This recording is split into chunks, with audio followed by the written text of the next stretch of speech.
Greetings and welcome to the United States Transhumanist Party Virtual Enlightenment Salon. My name is Gennady Stoliarov II, and I am the chairman of the U.S. Transhumanist Party.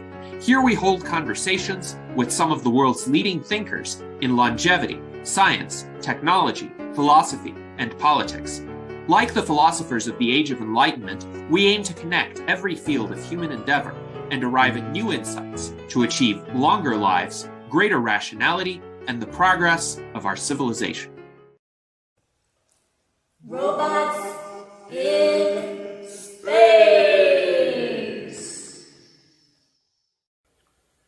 Hello everyone, I'm Mike DiVerde. I'm an aerospace engineer. Welcome to another edition of Robots in Space.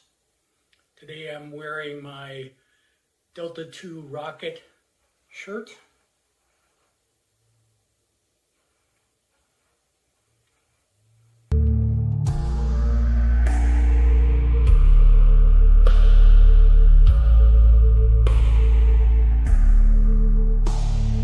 First, let's locate the Curiosity rover on a false color topographic map of the entire surface of Mars. Look at the large black arrow pointing to the location of Gale Crater. This is where the Curiosity rover landed on Earth date August 6, 2012, which was Sol 1 on Mars for Curiosity. Now you see a close-up of the entire circumference of Gale Crater. The large black arrow now points to the elliptical landing site of Curiosity rover within Gale Crater. The landing site is on the crater floor, which is named Aeolus Palus. The center of Gale Crater is either called Aeolus Mons or Mount Sharp, which rises 18,000 feet above the crater floor. On the right, there is a map of the entire traverse of Curiosity since landing in 2012. Here's a selfie that Curiosity took on Sol 1126.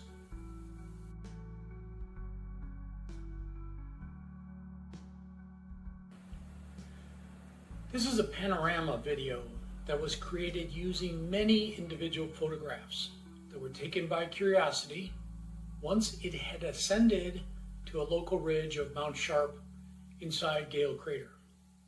The view is to the north, looking at the mile-high rim.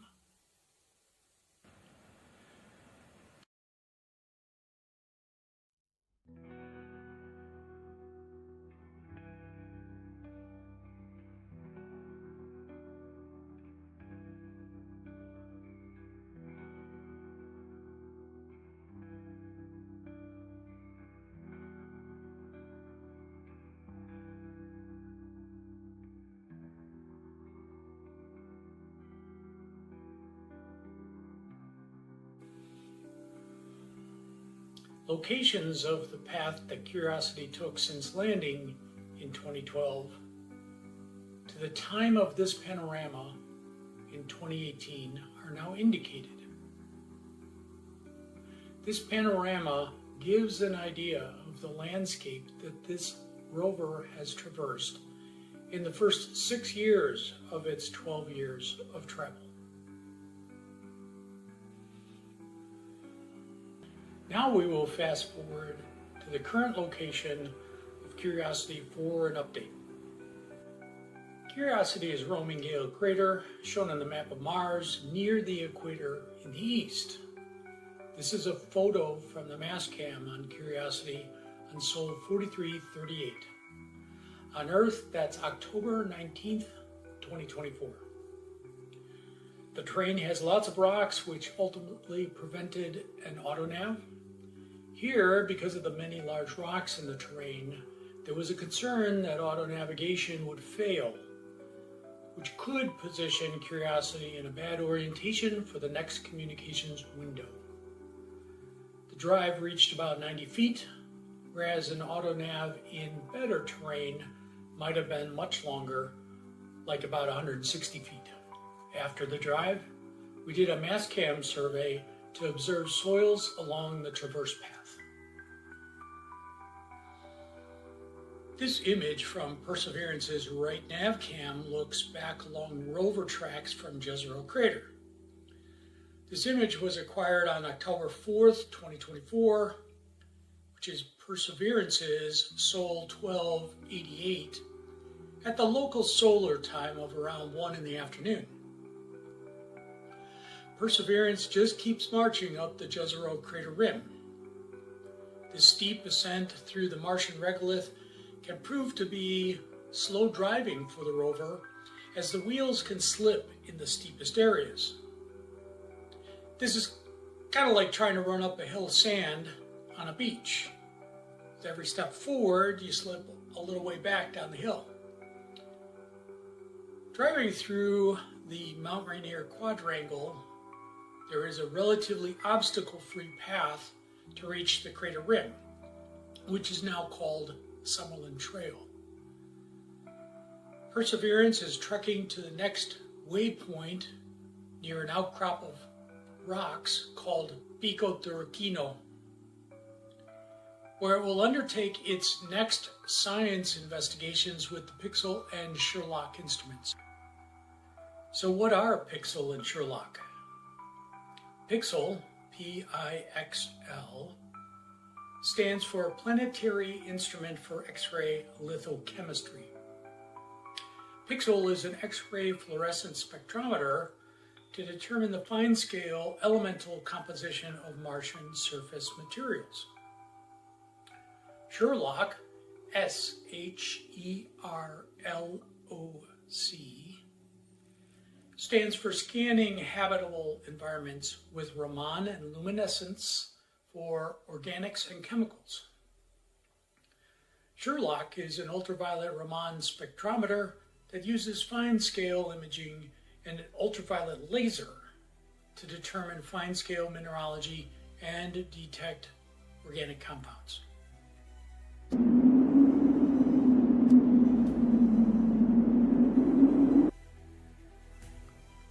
Mars weather at Gale Crater.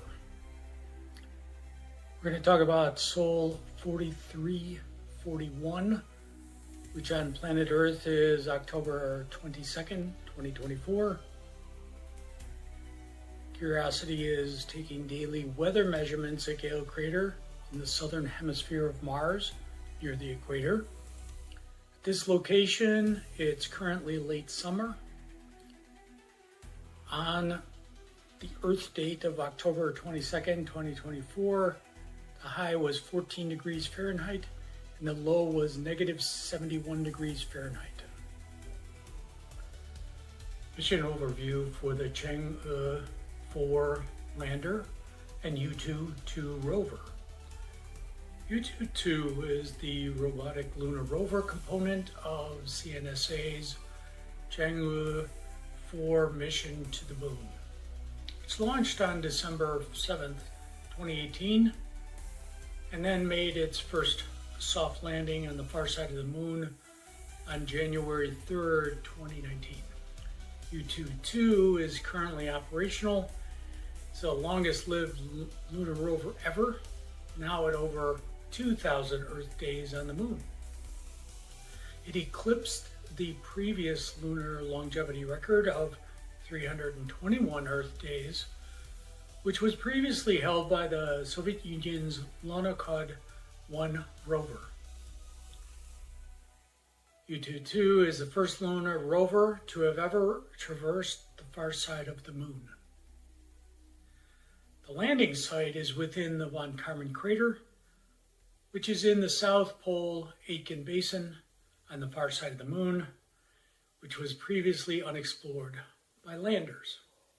A recent update from this mission is that China's lunar rover sent home some of its latest images on the moon's far side.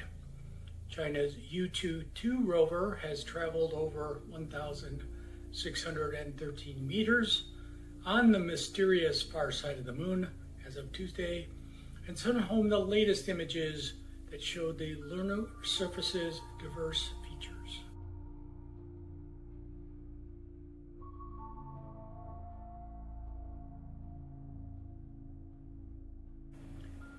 Today we're going to discuss a research paper that was published recently that combines data from the Chang'e 4 lander, the Yutu 2 rover, plus the American Lunar Reconnaissance Orbiter. And it has to do with lunar temperatures. I'm going to have some selected quotes from the paper entitled Analysis of Thermal and Dielectric Loss Features of Lunar Regolith Considering Real-Time Effect Solar Irradiance.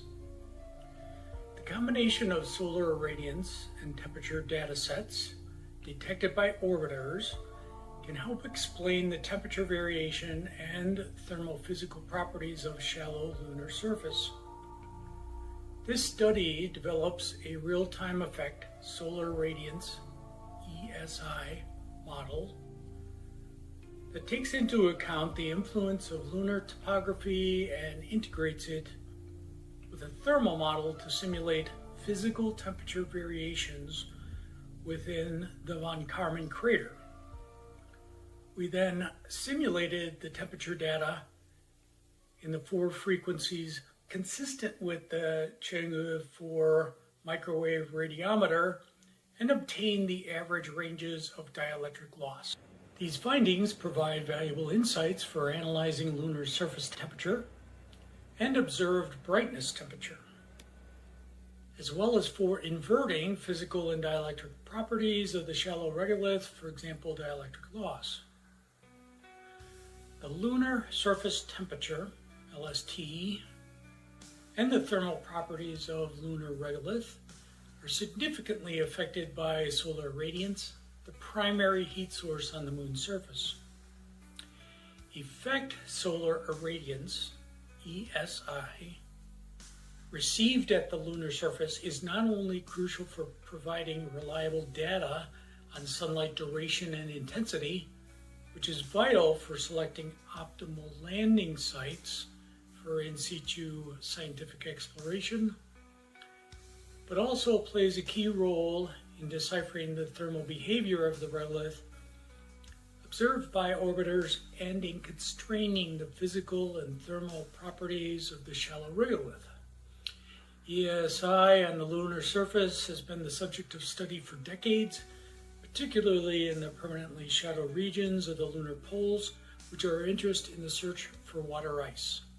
However, it is important to note that the surface and shallow temperatures detected by orbiters represent brightness temperatures, which should not be directly equated with physical temperatures. Although the Lunar Reconnaissance Orbiter Diviner Band 7 provides a reasonable approximation of the LST, and again, LST stands for lunar surface temperature. So here's my summary of why this is important for us to consider. LRO has been collecting data on the reflected light from the moon for around 15 years. These scientists have compared this on-orbit data with the Chang'e 4 lander's data from the lunar surface. This validates the data from LRO. One of LRO's specific instruments provides a good temperature reading for the moon's surface. Then this data can then be used to plan where to build sites and where to prospect for water ice. This is the reason why this paper is of interest. If you're going to build bases on the moon, if you're going to explore the moon, understanding what the temperature variation can be normally would be great. The moon has no atmosphere, therefore the temperature variations during a lunar day or a lunar night correspond to the solar radiation that it has at the time.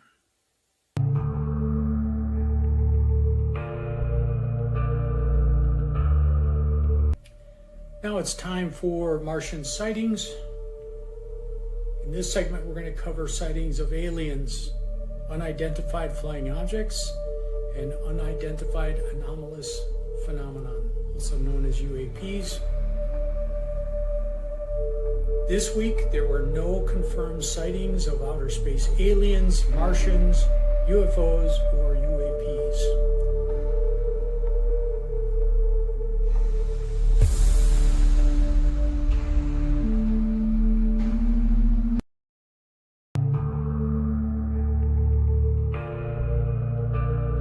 For the solar activity report, the sunspot regions, there's about 9 of them, very low magnitude. They appear to be very benign, so the sunspot regions are listed there on the graphic. And then the solar activity in the past few hours back when this data was gathered, you can see that very low levels of solar activity.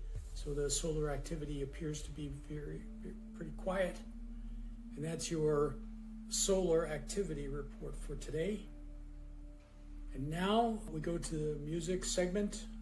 We always want to include some of the excellent space music that's being generated.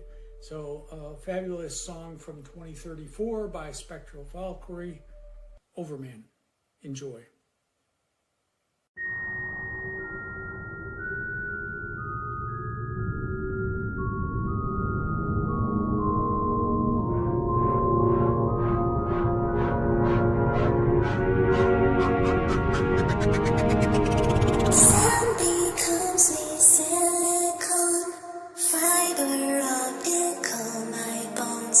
Monolithic moonstone houses on my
So this segment is about robot development. And in this particular point, I'm not going to try to predict when robots are going to have sufficient manual dexterity or be able to perambulate well enough to do all human jobs. The point is just to keep an eye on the updates and developments as many new robots are introduced into the workforce. So the first one I'm going to play is snippets from the introduction of the Figure 02 robot, and it'll be without a whole lot of comment from me. Look at the hand motion, the implied dexterity, the ambulation as it walks, and realize that although this is an early point in its development, I don't think it's going to be too long before this is able to do a number of different jobs. Please keep in mind that this company was founded less than 2 years ago.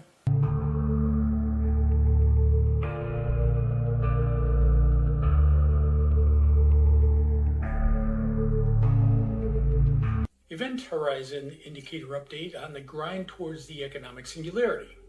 The economic singularity is an event in which humans lose their jobs to cognitive automation. Cognitive automation includes both bots and AI. I've devised an indicator equation that tracks a simple set of economic facts collected by the U.S. Federal Reserve and published each month. As this indicator moves closer to zero, we're getting closer to what I consider the economic singularity. I created this equation and graph because the discussion on the replacement of human labor by AI and bots has been too nebulous and vague. This provides concrete measurement of directionality. I'm going to indicate it in two ways, a symbol and a graph. The symbol is an eclipse in which the point at which you get to totality, when the dead moon completely blots out the vibrant sun. This total eclipse indicates a completed economic singularity. As you can see in the symbol, right now the sun, representing the human labor force, is not shadowed by the moon, which represents the onrushing advent of human-level intelligence in computer software, or in human-level dexterity in robotics. Now the graph that's shown here combines two factors. One is the U.S. male participation rate. The second is the U.S. unemployment rate. You can see over the decades this indicator has dropped consistently.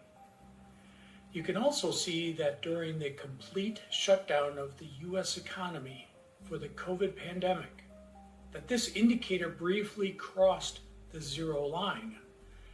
Therefore, it's important to point out that the indicator must remain below or at zero for an extended period of time. We're attempting to measure permanent technological unemployment. This is a secular change, not a cyclical moment in time. Summary: today the economic singularity has not been reached. Not yet.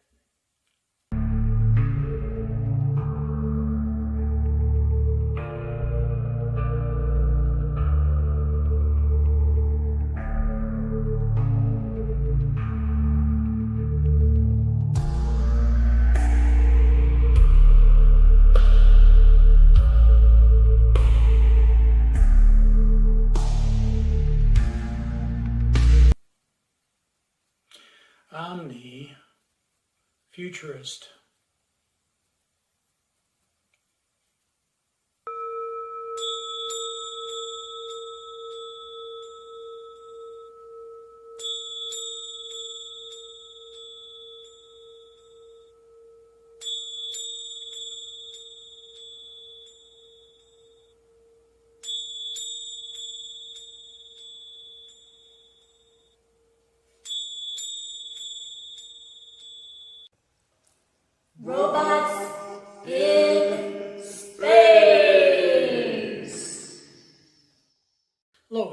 I'm Mike DiVerde. I'm an aerospace engineer.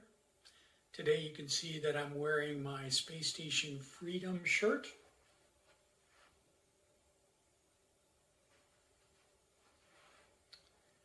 The highlight for today is the Hayabusa 2 mission to the Ryugu asteroid. This is a Japanese spacecraft that flew to, it was the first one to have landers on an asteroid. Some of the landers were made by the German Aerospace Center, DLR, and so we've got some interesting animations and videos. The focus, as I tend to do on these episodes, is I pick out a research paper of interest that was based on some of these robot spacecraft, what they've discovered, what they've brought back. In this case, Hayabusa literally brought back something from space. So it was a return sample from the Ryugu asteroid. And so we'll discuss what the mission is, what the little landers look like, what the material that was brought back, and what does it say about our solar system. So I hope you enjoy. Now I'll describe the JAXA, otherwise known as the Japan Aerospace Exploration Agency. I'll describe the JAXA Hayabusa 2 mission overview.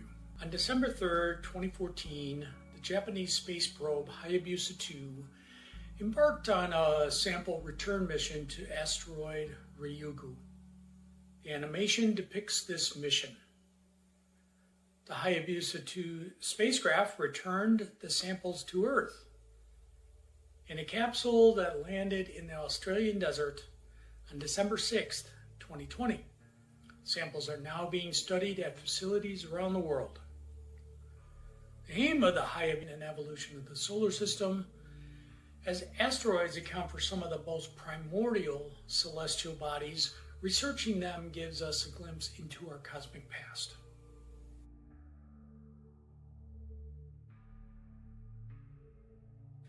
The Hayabusa 2 spacecraft was the first to deploy operating rovers on an asteroid, first ever. Hayabusa 2 carried 4 small rovers to explore the asteroid surface in situ and provide context information for the return samples. Due to the minimal gravity of the asteroid, all 4 rovers were designed to move up around by short hops instead of using normal wheels. The first rover, called Hibu, H-I-B-O-U, and the second rover, called Owl, O-W-L, landed on asteroid Ryugu on September 21st, 2018. The third rover, called Mascot, was deployed on October 3rd, 2018. Its mission was successful. Mascot stands for the Mobile Asteroid Surface Scout, and it's a lander that was built by the German Aerospace Center, DLR, in collaboration with the French space agency CNES, C-N-E-S. The fourth rover, known as Rover 2 or Minerva 2-2, failed before release from the orbiter. This animation shows the full route of Hayabusa 2 with its lander Mascot from Earth to its encounter with Ryugu, the deployment of the lander, and how the lander relocates on the microgravity surface of an asteroid. It's very interesting.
carbonaceous chondrite. Chondrites are composed of chondrules. A chondrule is a round grain found in a chondrite. Chondrules form as molten or partially molten droplets in space before being accreted to their parent asteroids. Because chondrites represent one of the oldest solid materials within the solar system and are believed to be the building blocks of the planetary system, it follows that an understanding of the formation of chondrules is important to understand the initial development of the planetary system. Furthermore, Ryugu is a near-Earth asteroid, which means it could pose a threat to Earth and must be investigated in order to reduce this threat.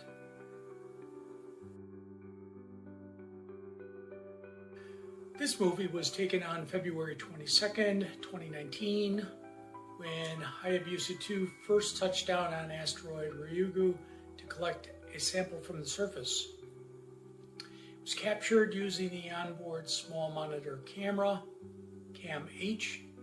The small monitor camera that captured this powerful video was produced and installed by donations from the public.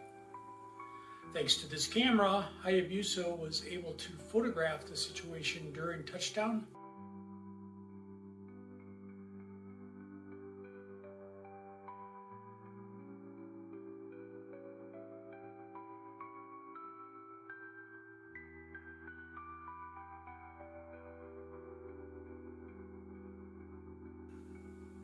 I'm now going to discuss the research paper that was recently published based on the extremely rare Ryugu asteroid mineral sample, what the mineral analysis discovered, and the theory proposed to explain the results.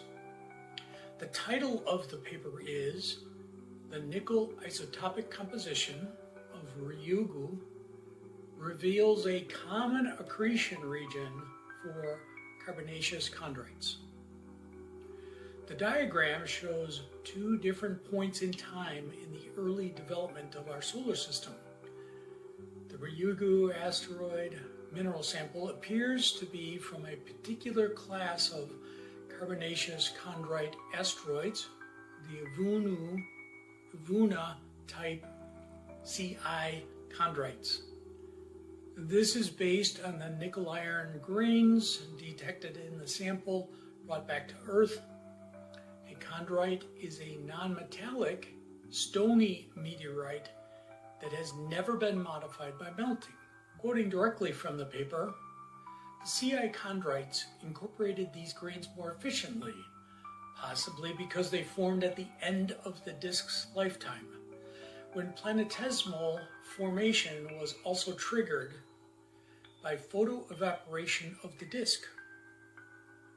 Isotopic variations among carbonaceous chondrites may thus reflect fractionation of distinct dust components from a common reservoir, implying Ci chondrites Ryugu may have formed in the same region of the accretion disk as other carbonaceous chondrites. What they're focusing on is the efficiency of certain processes in order to form these particular materials as opposed to other carbonaceous chondrites.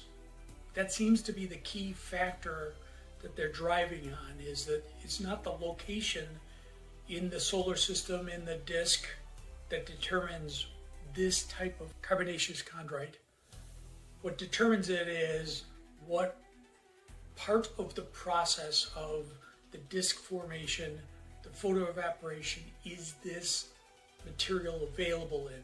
And it seems to be that this particular form of iron nickel seems to be, because they're such small particles, don't seem to accrete into asteroids of other types of carbonaceous chondrites, only into this particular type. So here's my summary. Research paper uses traces of a special isotope of nickel in this asteroid to suggest how the early solar system formed. Now here's the key. This is kind of the point of the paper and why we would be paying attention to it at all. This class of asteroid seems to correlate with the sun's composition. Apparently they compare the photosphere on the sun, the materials that are in it, compared to what's in this sample that they've brought back to Earth and analyzed. Okay, so this class of asteroid seems to correlate with the sun's composition, which means that JAXA may have recovered material that is unchanged from the time prior to the formation of our sun. That's a pretty interesting insight into before the sun even ignited.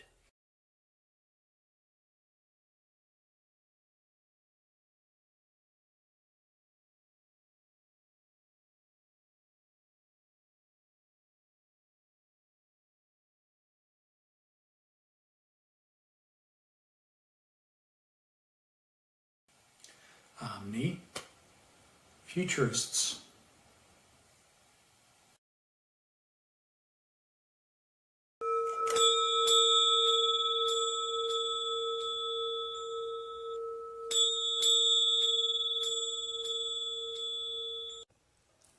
Robots in space.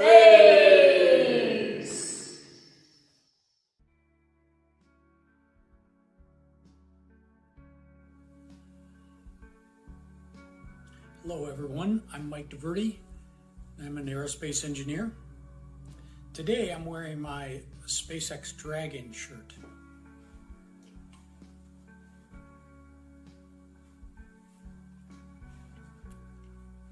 I worked on the design for Dragon's second cargo resupply mission, CRS-2, which launched on March 1st, 2013.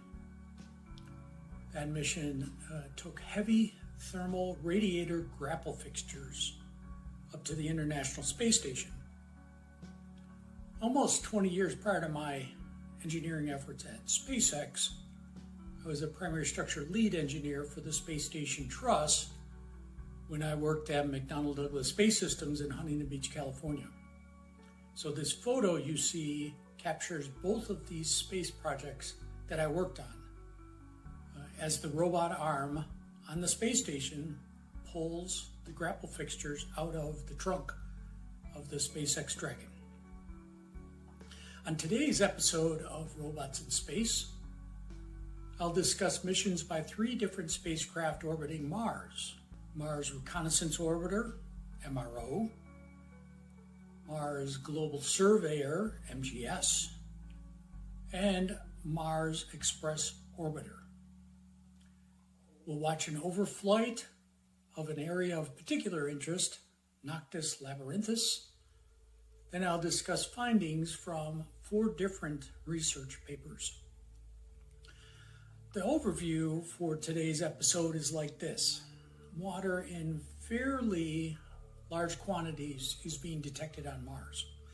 Not only did water take part in creating Noctis Labyrinthus, this maze of irregular canyons could also be a likely place to search for native Martian life forms. However, the main point is that Noctis Labyrinthus would be one of the premium Martian equatorial locations for landing, exploring, and colonizing this planet someday.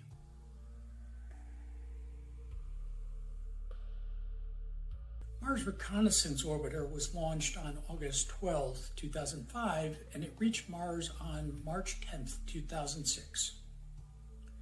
In November 2006, after 6 months of aerobraking, it entered its final nearly circular orbit at approximately 155 to 196 miles, and it began its primary science phase. It is still operational on Sol 6676. Mission objectives include observing the climate of Mars, investing geologic forces, and relaying data from surface missions back to Earth. MRO carries 3 cameras, 2 spectrometers, and a subsurface radar. Data from MRO has been used to choose landing sites for landers, to discover pure water ice in craters, and to determine that water once flowed on the surface of Mars.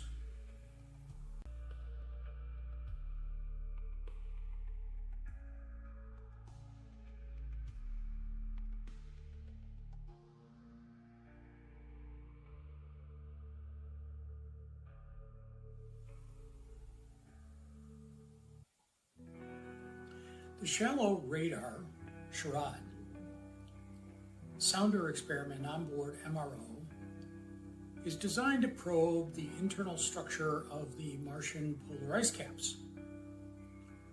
It also gathers planet-wide information about underground layers of regolith, rock, and ice that might be accessible from the surface. SHARAD emits HF, high frequency, radio waves from the two rod antennas, which resolves individual layers as thin as 20 feet thick to a maximum depth of 2 miles. SHARAD is designed to complement the Mars Express MARSIS instrument, which has coarser resolution but penetrates to a much greater depth. Both SHARAD and MARSIS were made by the Italian Space Agency.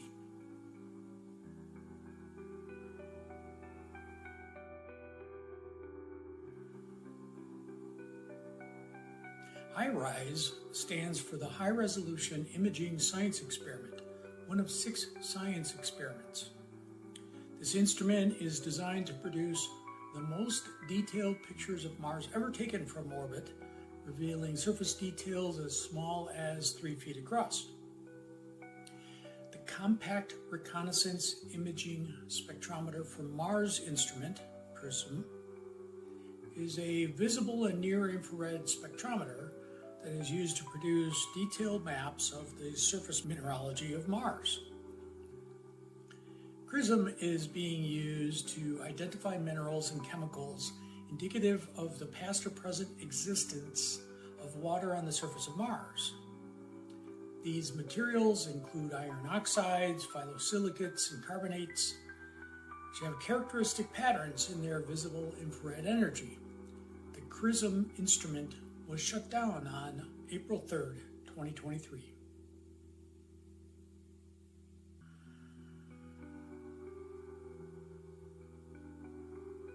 Mars Global Surveyor, MGS, was an American robotic space probe developed by NASA's Jet Propulsion Laboratory, launched on November 7th, 1996, and its primary mapping phase began on April 1st, 1999. MGS was a global mapping mission that examined the entire planet from the ionosphere down through the atmosphere to the surface.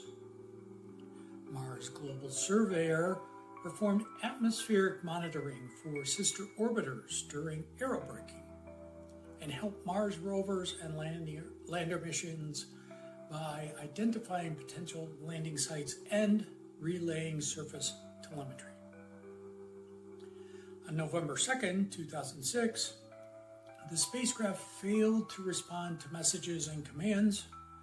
Attempt to recontact the spacecraft and resolve the problem failed, and NASA officially ended the mission on January 2007.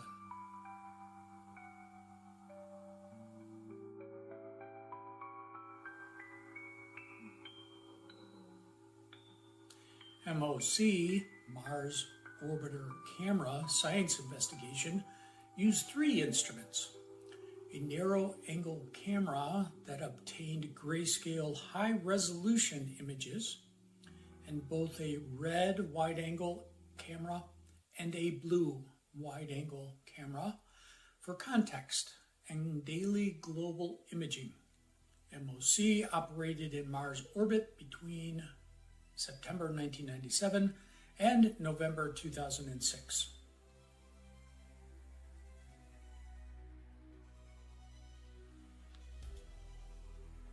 And now, my favorite space science instrument of all time, Mars Orbiter Laser Altimeter, MOLA. which was designed to determine Mars' global topography.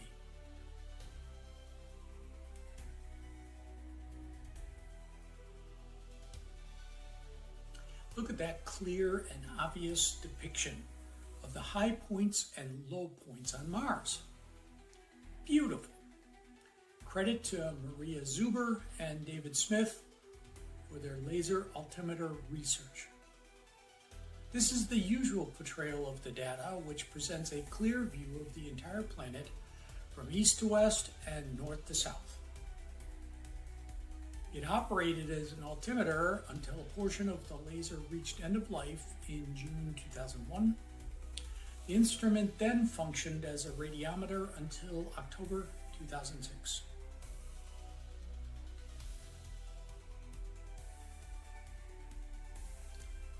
But look at this version with the data on the two hemispheres. Wow!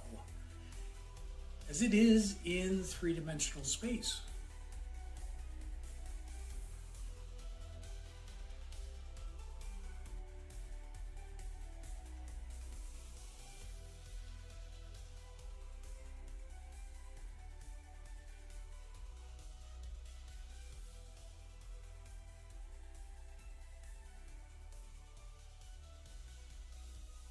Now, here is the area on Mars of prime interest, Noctis Labyrinthus. Translation is night labyrinth or night maze. To the west, you can see one of the Tharsis volcanoes, and to the east, the colossal Valles Marineris Canyon, largest ever in our solar system. Valles Marineris translates as Mariner Valleys, and this was named for the Mariner 9 spacecraft, which discovered it in 1972. This map provides critical data if you want to consider water flow in Mars' past. The height difference between the top of a Tharsis volcano all the way down to the bottom of Valles Marineris is about 12 miles, which is about 20 kilometers. Which is about 63,000 feet. See, you can imagine water flowing down slope from glaciers, paleo lakes, and groundwater as the Tharsis volcanoes began to rise in the west.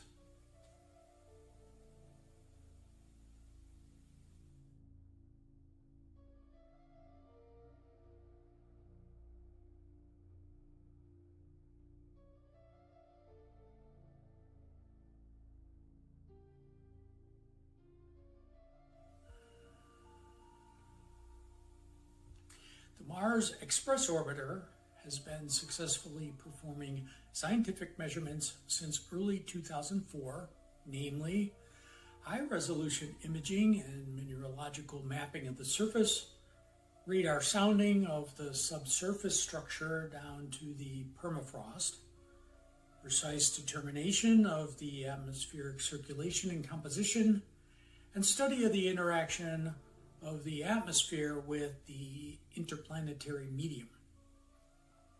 Arriving at Mars in 2003, 20 years, 11 months, and 24 days ago, which is about 7,525 souls. It is the second longest surviving, continually active spacecraft in orbit around a planet other than Earth, behind only NASA's still active 2001 Mars Odyssey.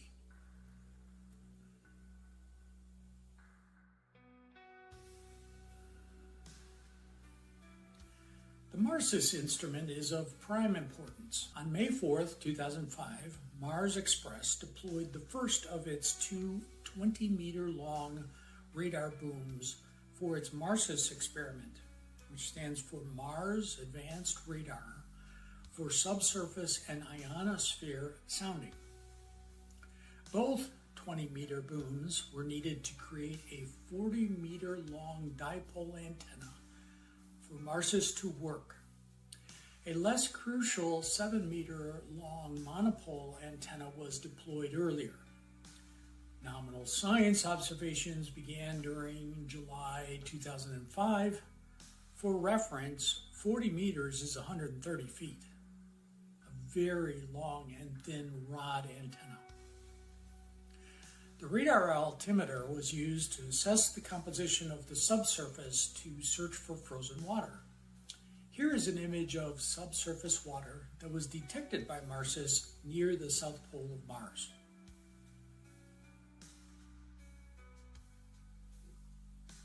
The MARSIS instrument was used to discover a large amount of subglacial liquid water on Mars. Quoting from the research paper entitled Radar Evidence of Subglacial Liquid Water on Mars, we surveyed the Planum Austral region using the MARSIS instrument, Mars Advanced Radar for subsurface and ionosphere sounding, a low-frequency radar on the Mars Express spacecraft.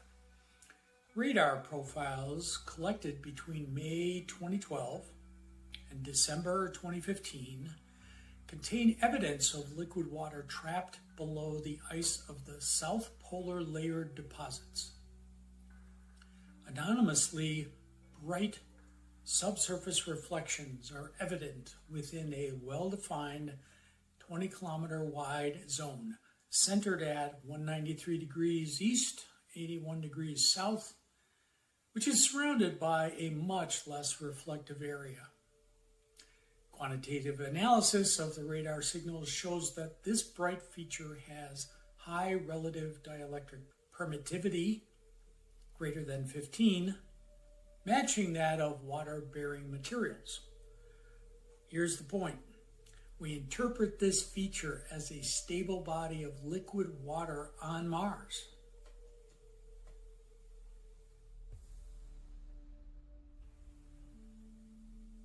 Now we will watch the excellent video from the Mars Express orbiter. Enjoy.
So why is anyone interested in Noctis labyrinthus?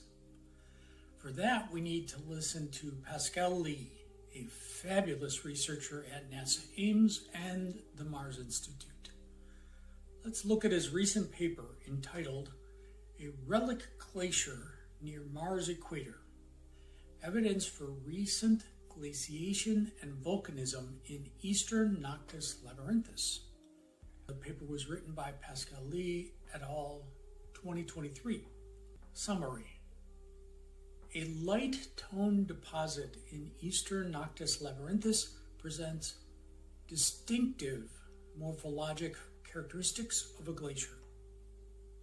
Although the glacier is likely relic, the preservation of fine-scale glacial features opens up the possibility that water ice might still be preserved beneath the light-toned deposit material.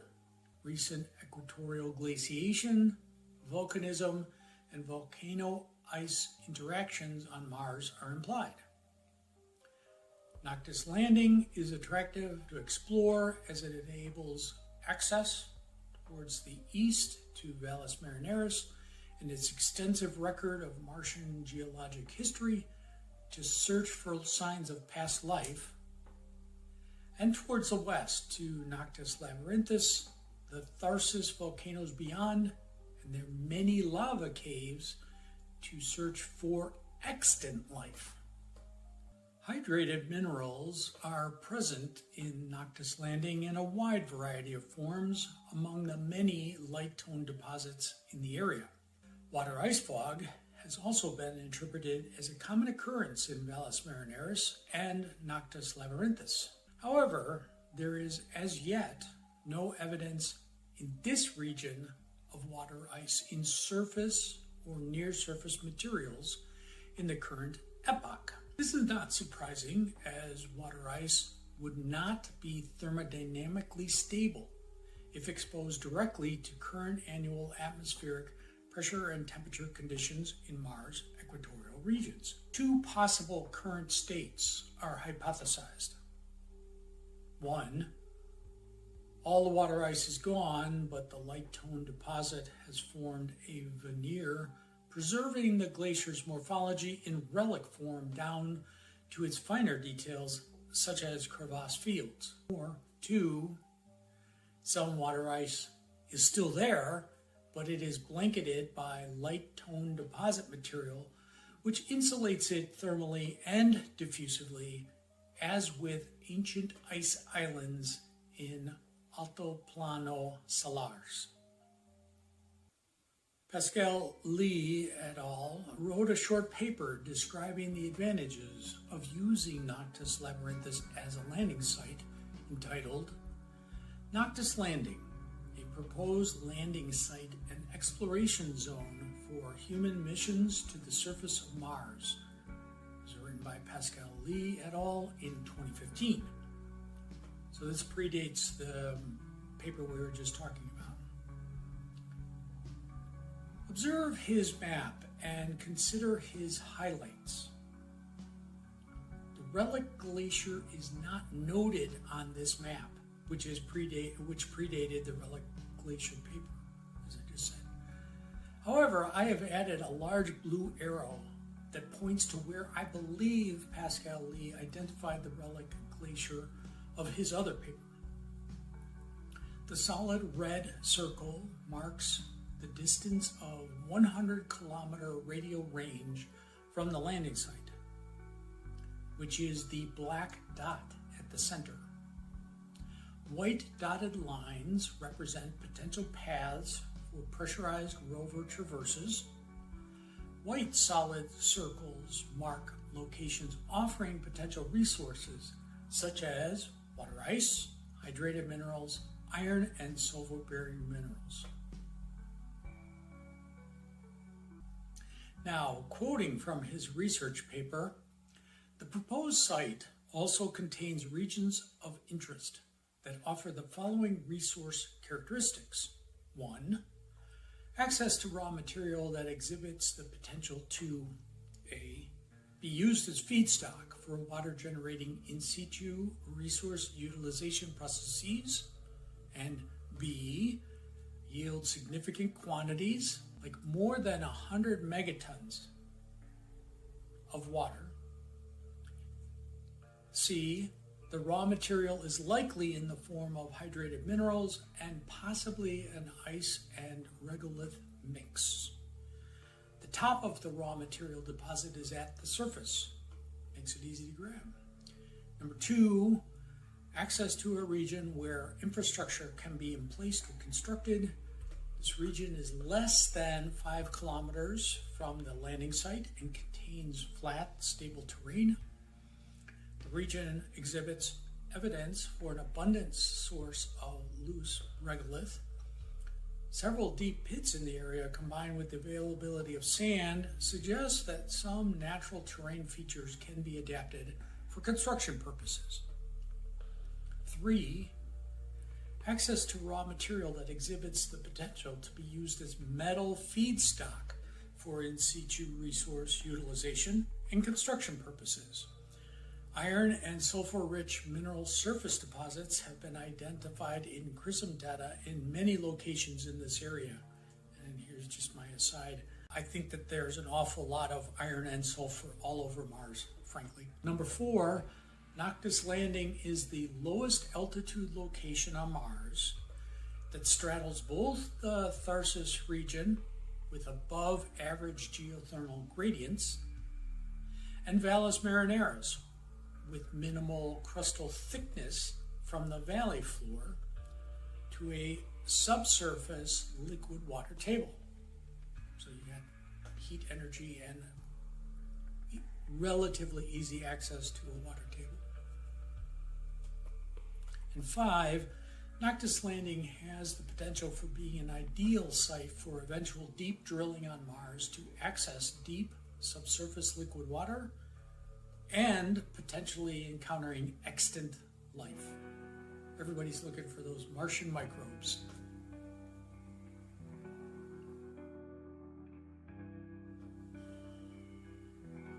We've now arrived at the primary research paper, the final of 4. The main themes of the research paper, entitled Groundwater Flow Induced Collapse and Flooding in Noctis Labyrinthus, Mars. So here's kind of the first theme is groundwater flow and geological processes on Mars. The research paper discusses the role of groundwater flow in the formation and collapse of geologic structures in Noctis Labyrinthus. It highlights how groundwater flow from the Tharsis volcanic rise contributed to the evacuation of large basins and chasmata in the region. Chasmata is just a fancy way of saying multiple canyons, right? Chasm, chasmata. So the second main theme is catastrophic floods and aquifer systems. The research paper explores the hypothesis that catastrophic floods driven by the evacuation of aquifers and ancient lakes, played a significant role in shaping the Martian landscape, particularly the circumcrisi outflow channels. The identification of hydrated minerals such as opal, gypsum, and sulfates within the basins of Noctis Labyrinthus points to past aqueous activity and the presence of water-rich environments. 23,000-foot elevation difference between Syria Planum and the floor of Tithonium Chasma suggests a significant hydrostatic pressure that would have been sufficient to drive large-scale groundwater flow and discharge.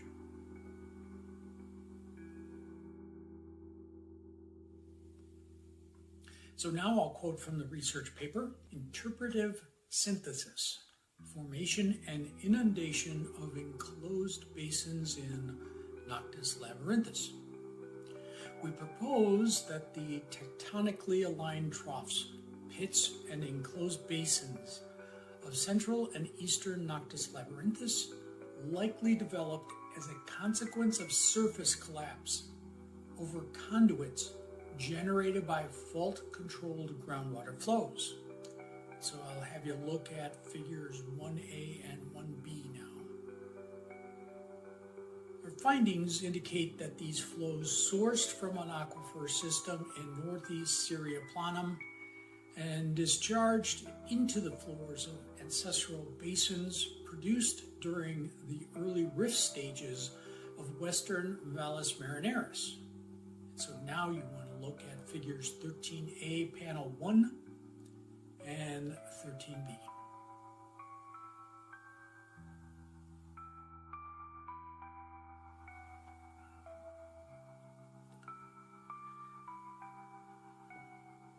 Theme 3 is geological evidence and remote sensing data. The study utilizes remote sensing images and topographic data from Mars Reconnaissance Orbiter and Mars Global Surveyor to map and analyze the morphometric and morphologic characteristics of Noctis labyrinthus. Quoting from the research paper, we have also identified numerous decameter scale landforms within this basin which, based on assemblage, comparative geomorphology, and the proposed paleolacustrine geologic context, we interpret to have likely developed in periglacial settings. These landforms include 1. Domes that locally exhibit summit pits. So I'm going to point out the figures to you. So look at figure 6A for that, okay, for the summit pits, domes with summit pits, which we interpret as pingos. So look at figure 6B now. And by the way, a pingo, I had to look up, I've never heard of it before. It's a hill or a mountain that's got ice at the core of it. And so a lot of these things that we're going to describe here are things that you see on Earth in Arctic regions where the thaw-freeze cycle creates some unusual landforms. So anyway, pingos, right? That's in 6B. Continuing now. Or mud volcanoes. So that's shown in figure 6C. Number 2 is shallow irregular depressions. That's figure 6D. Which we interpret as produced by thermokarst melting. That's figure 6E and F. 3, patterned ground. And so look at figure 6G now, which we interpret as produced by expansion-contraction episodes associated with ice freeze, thaw, condensation, sublimation cycles. Now you're going to look at figure 6H, or by sediment desiccation, figure 6I. As observed in terrestrial polygons developed in ice-rich permafrost regions and salt playa lake environments, the documented Martian polygons range from a few to about 20 meters in diameter.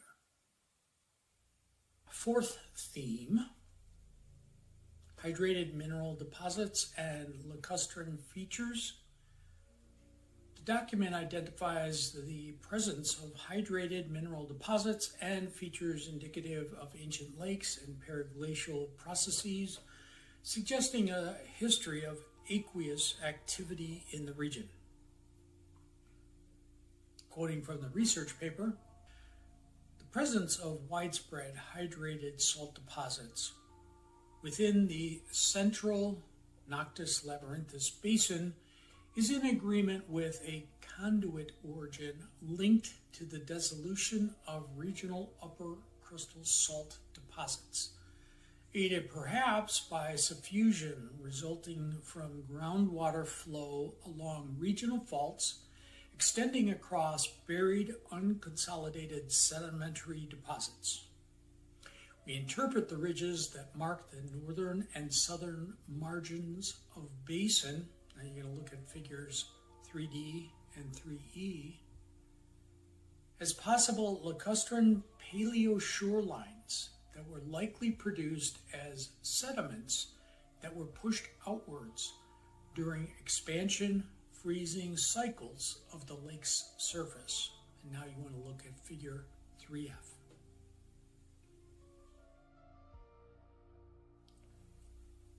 Fifth theme is the astrobiological potential.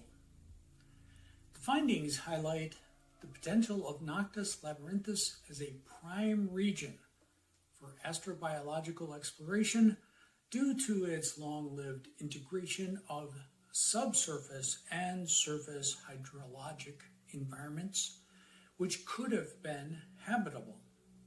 Quoting from the research paper now, the long-lived integration of subsurface and surface hydrologic environments, perhaps enriched by nutrients, by hydrothermal processes, could have favored the development of potentially habitable environments.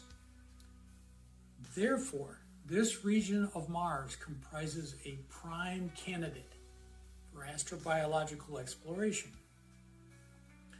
These themes collectively contribute to an understanding the geologic history and potential habitability of Mars, particularly in the Noctis labyrinthus region. Here is a very clear diagram of what the researchers are proposing for the water flows on Mars that created much of Noctis labyrinthus. So if you look at figure 13, panel A, sketches illustrating the proposed model for collapse and inundation in central and eastern Noctis labyrinthus. One, this is you look at the left-hand side, the figure at the top there, groundwater flow dominated by a radial trend from Serioplanum to ancestral basins in western Valles Marineris generate extensive systems of nested conduits along pre-existing faults. So then you go to the second sketch down. Collapse over excavated conduits forms enclosed basins in central and eastern Noctis labyrinthus. Third sketch down is the floors of the basins accumulate widespread lacustrine sediments and lavas. And then the fourth, the bottom sketch, surface erosion associated with eastward large-scale mass flow discharges results in the merging of eastern Noctis labyrinthus basins and Tithonium chasma. Tithonium chasma accumulates large volumes of sedimentary deposits, including possible lacustrine materials. If you look at the right there, panel B, the very interesting diagram there. MOLA, remember that's the laser altimeter, MOLA shaded relief map showing the proposed drainage paths of an aquifer in Serioplanum. And then the red shading and blue arrows show the inferred flow directions. The aquifer's approximate location is marked by the blue shading. So here is my summary of the researchers' hypothesis for the creation of Noctis labyrinthus. Number one, ancient Mars had huge lakes and underground groundwater reservoirs. Then the Tharsis volcanoes began to rise, and the elevation of the surface created a downslope for water to flow. And the magma that supplied the Tharsis volcanoes provided heat to melt surface glaciers. So two is there's a potential that magma chambers that were previously in the Noctis labyrinthus zone emptied, creating collapsing colossal caverns. So they got squeezed out. So as the volcanoes rise in the west and heat up the above ground glaciers, the ground begins to collapse under Noctis labyrinthus. Another potential mechanism is that the surge of water flows underground through the salt-rich deposits, dissolving them. Either separately or in concert, the magma chambers or the salt deposits create caverns, and then the previously flat surface collapses into what we now see as Noctis labyrinthus.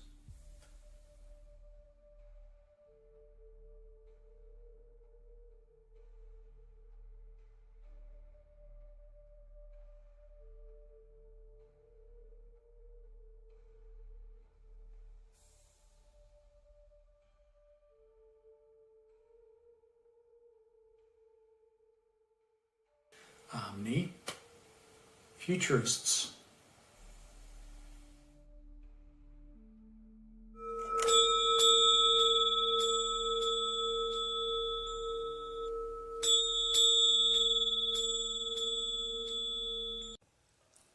Robots in space.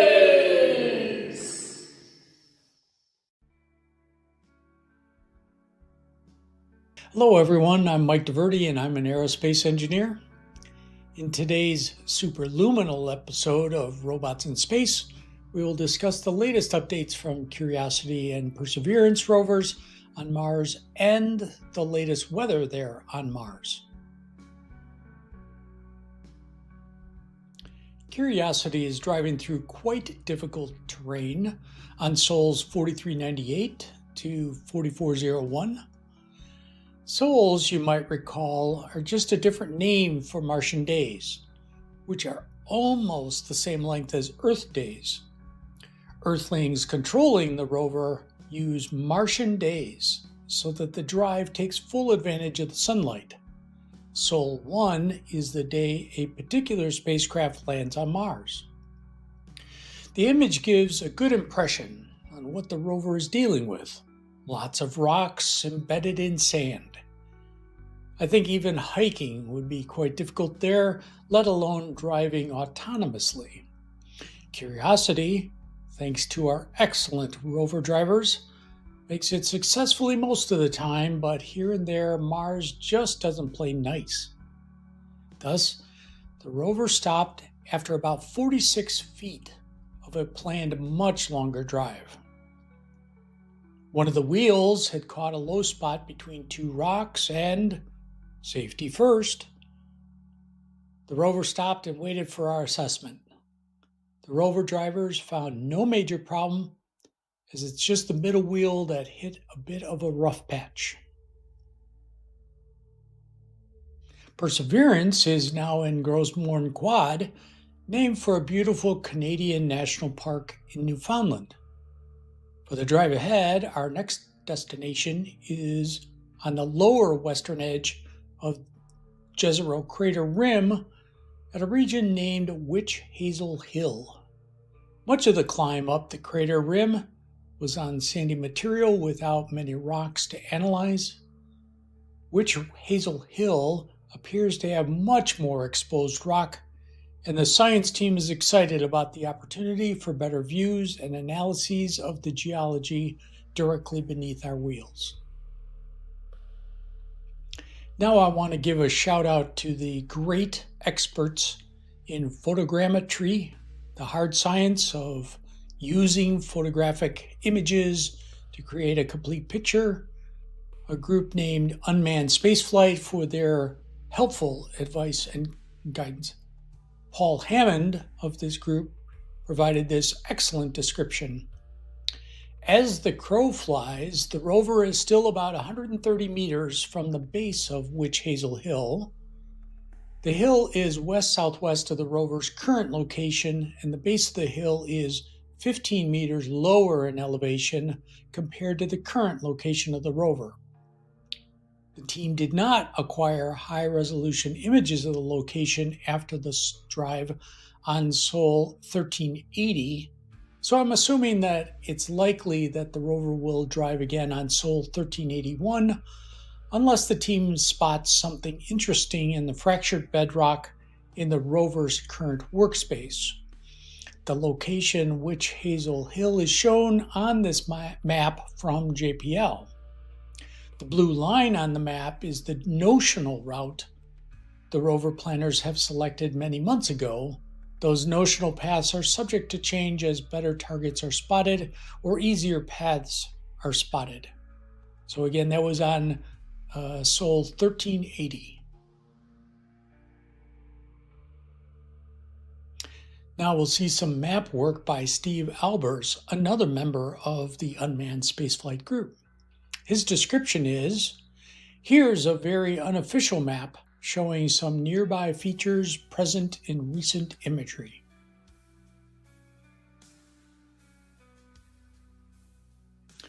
And here is Steve Albers' excellent mosaic from Sol 1363.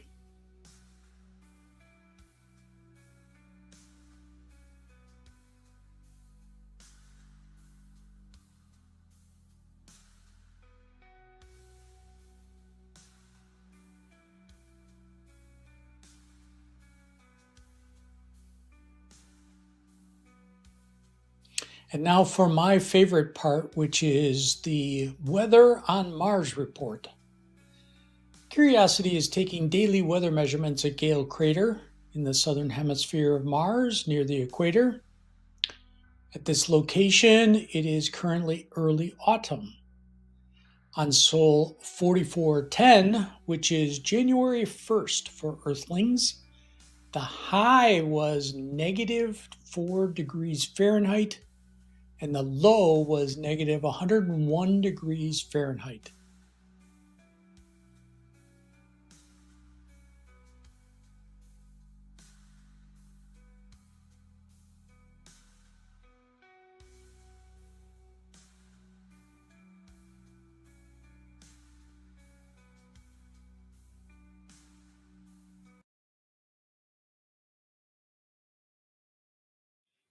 OmniFuturists.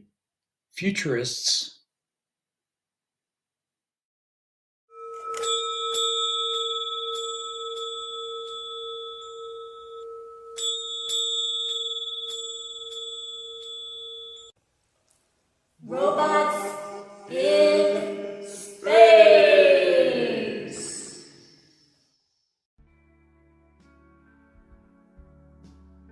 Hello, everyone. I'm Mike DiVerde, and I'm an aerospace engineer, and more importantly, a fighting Illini. In today's superluminal episode of Robots in Space, we'll discuss the latest updates on bot tech and the current standing of our proprietary indicator for the economic singularity, the Event Horizon Indicator. As I did previously with the Figure 02 robot, I'd like to make a minimal comment on this bot tech development for the Sanctuary AI bot's hand. The most obvious bot feature that currently differentiates the various humanoid bots is dexterity.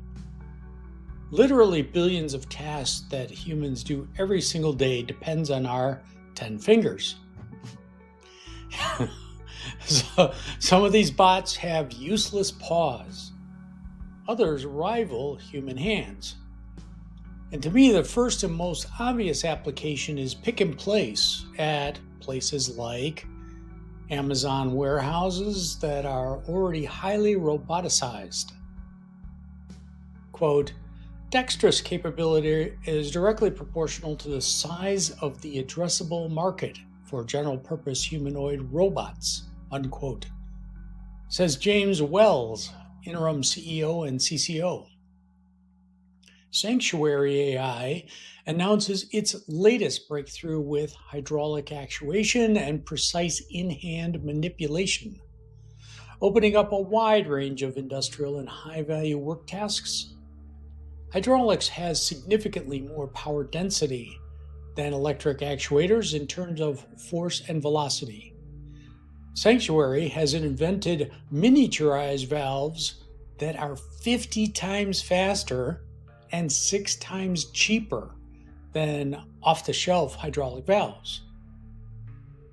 This novel approach to actuation results in extremely low power consumption, unmatched cycle life, and controllability that can fit within the size constraints of a human-sized hand and forearm.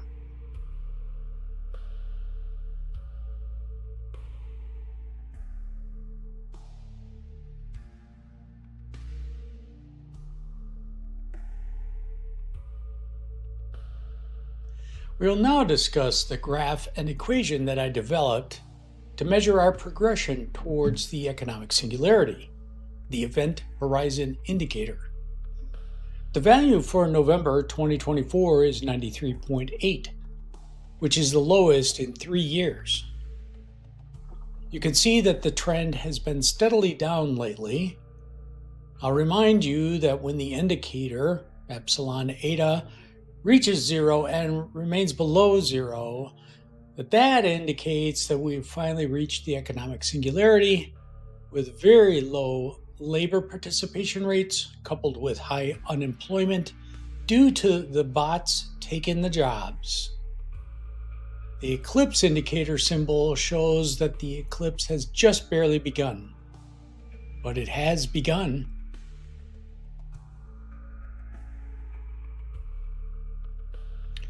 The Event Horizon Indicator is derived from two impeccable data sources provided by Federal Reserve Bank of St. Louis. This is the data for U.S. male labor force participation rates since 1948. Do you notice a trend?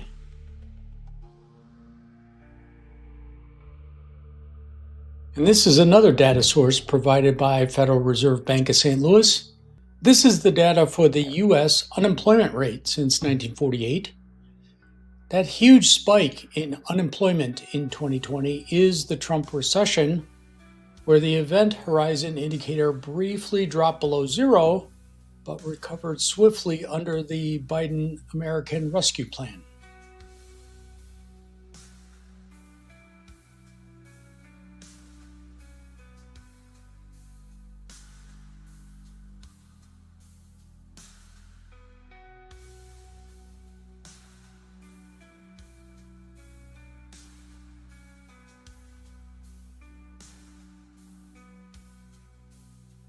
OmniFuturists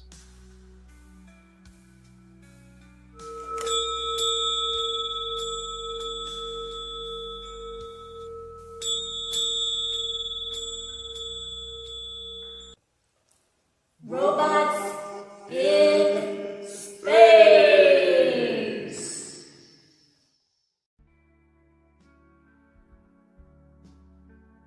Hello everyone, I'm Mike DiVerde, and I'm an aerospace engineer. Today I'm wearing my Ghost in the Shell shirt. Today's episode of Robots in Space, I will discuss the purpose of the OmniFuturists Group and what we're up to in addition to this podcast. I formed the OmniFuturists Group in 2022 primarily because I'd read an excellent book by Callum Chase entitled The Economic Singularity that talked about a new near-future problem in which artificial intelligence and robotics were more cost-effective than human labor, and therefore almost all jobs were given to cognitive automation. The problem, of course, is that without a job, most people would be homeless, starving, without proper medical care, and then they would die miserable and young. I read several other books that discuss this dystopian future as a possible outcome, but I did not come across convincing or serious descriptions of how this might be handled. There seemed to be a lack of plans on how to deal with this. Part of the problem is that many people do not believe it's a likely event, so why spend any time working on something that is never going to happen? Some people think that they'll be exempt from this situation because they have special skills and knowledge that a robot or machine intelligence could never acquire.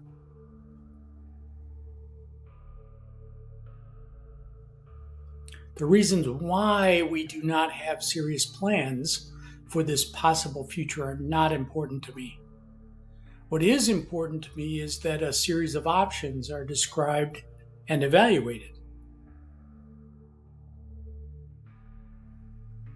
Now, at this time, there is increasing political strife and a complete unwillingness to compromise or consider alternatives.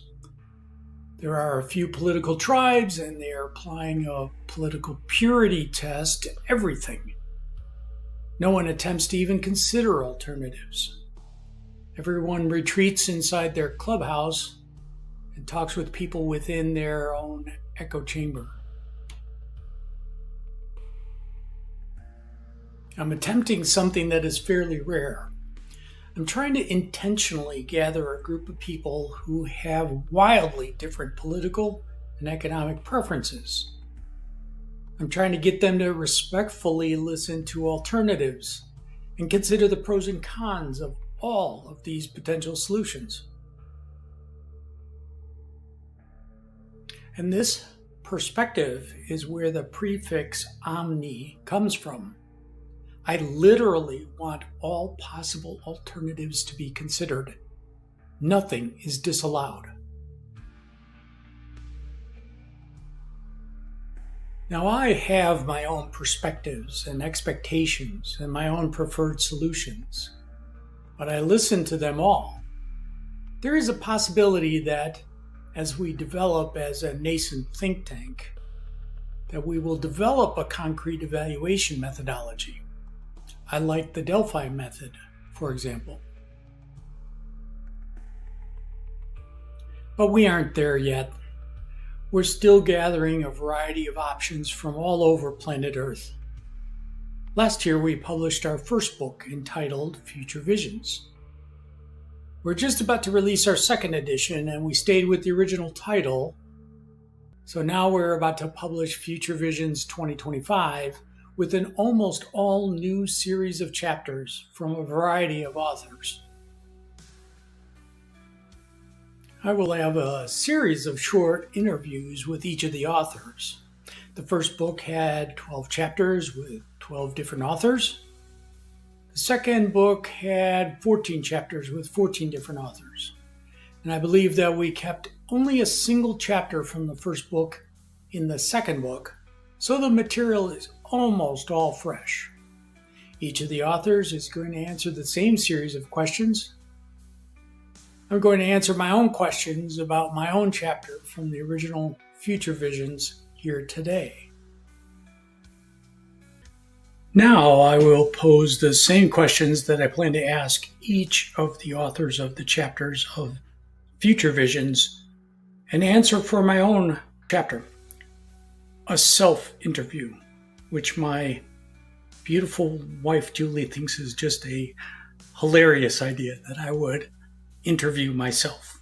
Okay, so the first question is, do you think that the economic singularity is likely to occur in the next 10 years? If not, when, if ever? I am certain that the economic singularity will occur within 10 years. Actually, I expect it prior to 2030. So I think that we have only about 5 years maximum left. How would you define the onset of the economic singularity? I have developed my own equation and graph to measure our progress towards the economic singularity. Basically, I felt that the discussion was too nebulous and that a concrete, trackable equation and graph and measure could objectively indicate what was happening. It is a very simple measure that is based on two publicly reported numbers.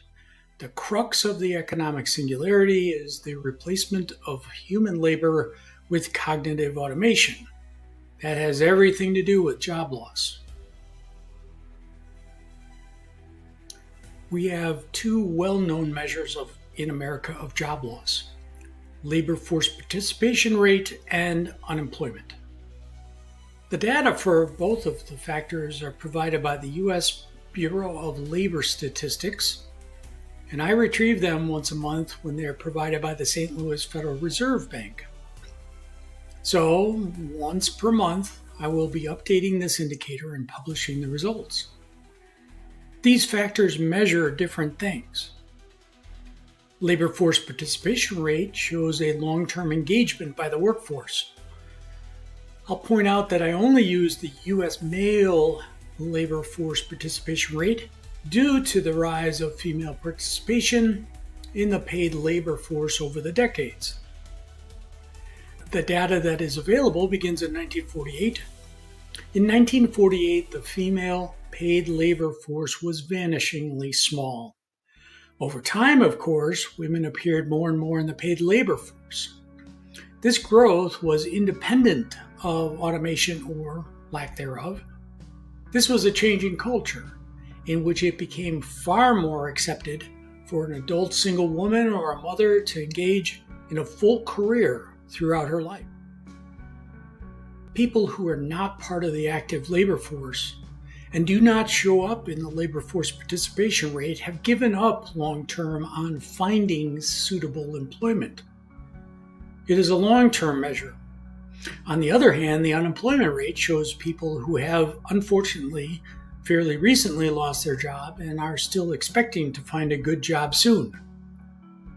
My understanding is that after about 6 months, most people drop off the ranks of the unemployed and they're no longer counted at all. So, my equation uses both the U.S. male labor force participation rate and the U.S. unemployment rate. I looked for levels that were relatively extreme in both measures.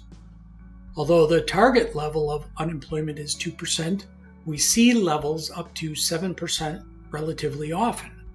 The unemployment level has a variation with the economic cycle. The worst case unemployment rate was a 25% unemployment rate during the Great Depression. I selected a 10% unemployment rate as a significant indicator that the economy and the labor force had changed fairly dramatically. The labor force participation rate for men has been dropping since 1948, but it has taken 70 years for it to drop 18%. A dramatic change in labor force participation rate would be a further 18%, but not over a 70-year period, but over the next 5 or 10 years perhaps.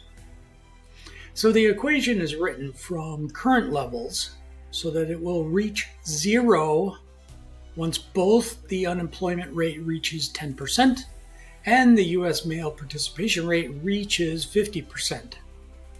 Now, there are other combinations of unemployment and participation rate that can cause this measure to drop below 0. But that's probably not that critical. A slightly higher unemployment rate or a slightly lower participation rate is not going to change the verdict on the arrival of the economic singularity. There's one more important condition. This indicator must remain below 0 for a relatively long time. We've already had one flash below 0 in this indicator during the Trump recession. That simply reflected an abysmal economy that was being mismanaged. That did not stem from the onset of widespread cognitive automation. That was the result of incompetence in our federal government.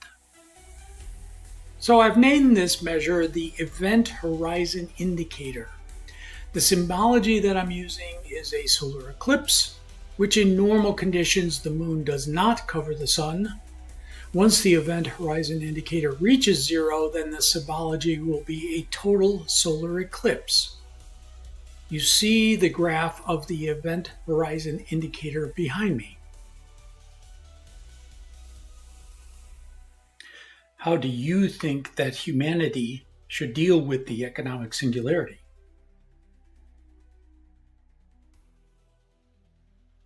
Well, I'm going to focus the question on America because I really don't have a good understanding of how the rest of the world should or would deal with this. Within America, I'm very pessimistic that our federal government would properly prepare to house and feed 300 plus million Americans. So I'm framing my answer on the expectation that for many years people are on their own. I expect that, as we do today, the homeless will have a very difficult time getting shelter, the hungry will have a very difficult time finding good food, And those who cannot afford medical insurance have an extremely hard time getting a doctor to work with them on their health issues. So what I would advise Americans to do is to gather in small groups on small farms and create co-ops to provide their own food on a survival basis. This is not a glamorous solution. I think it's a dirt poor survival solution. I've done enough very rough calculations that I'm convinced that either a universal basic income is too small an amount of money to make a difference, or it is enough money per person to make a difference, but the US federal budget could never afford it. Universal basic income is a deception, a pacifier, and a distraction that's going to keep people from preparing properly.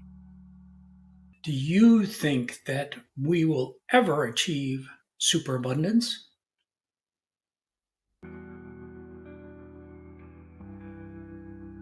I absolutely believe that we will achieve superabundance. I'm counting on artificial superintelligence coupled with cognitive automation to deliver a well-developed plan that provides enough for all, and I mean all. I expect that we'll go through a horrible period of the economic singularity, which will be alleviated by an inspired solution from an artificial superintelligence that can reach beyond the greed of the current oligarchy.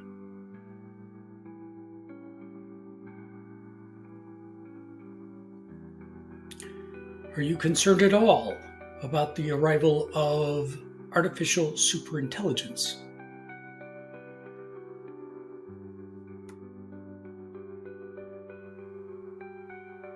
Oh yes, I'm concerned about the possible variations in artificial superintelligences. I'm hoping that there are a series of these and that at least several of them are in possession of a good character and good morals.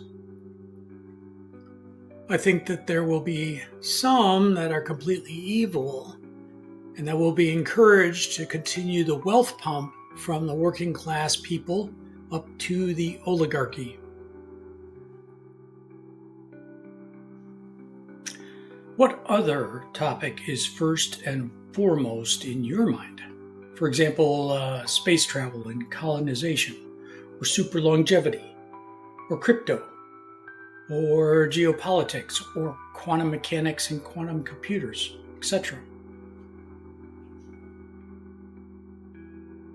Well, robotic space travel is first and foremost in my mind.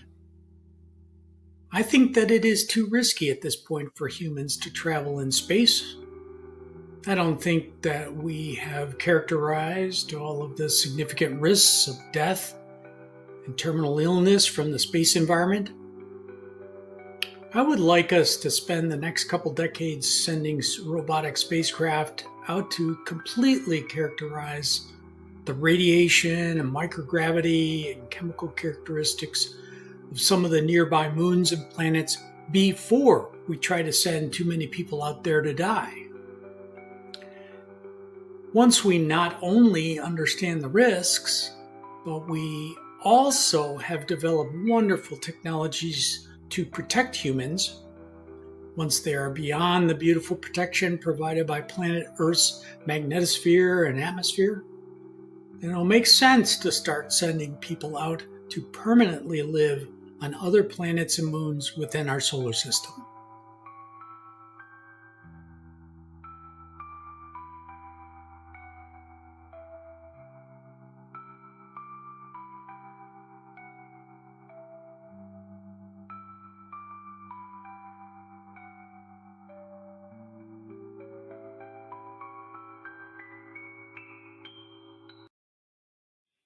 OmniFuturists